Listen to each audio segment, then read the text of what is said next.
Today we're going to show you how to rig a twist lock hook with a DOA jerk shad and a DOA paddle tail. To start, grab the twist lock and put it in the center of the soft plastic, pushing and twisting to get it on the twist lock at the same time, keeping the bait center on the twist lock the entire time. Once that has happened, make sure to straight up and down. Put your thumb where the hook starts to turn, and that's where you're going to put the hook in the belly.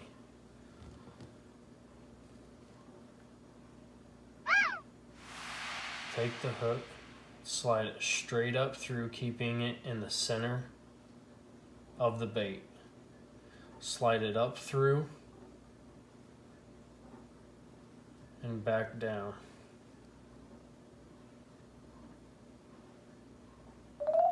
And that is how you rig a jerk shad on a twist lock hook. Next, we're going to show you the twist lock hook on a paddle tail.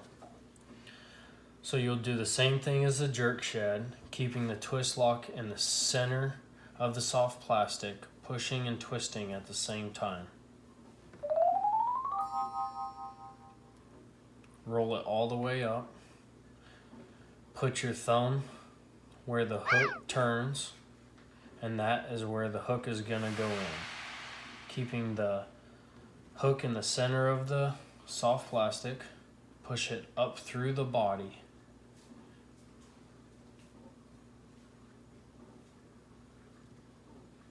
Make sure it's in the very center so it doesn't helicopter. If it's offset at all, it'll helicopter in the water.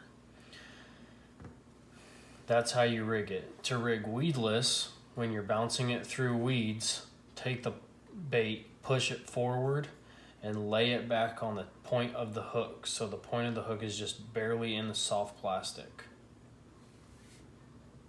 And that is how you rig a paddle tail on a twist lock.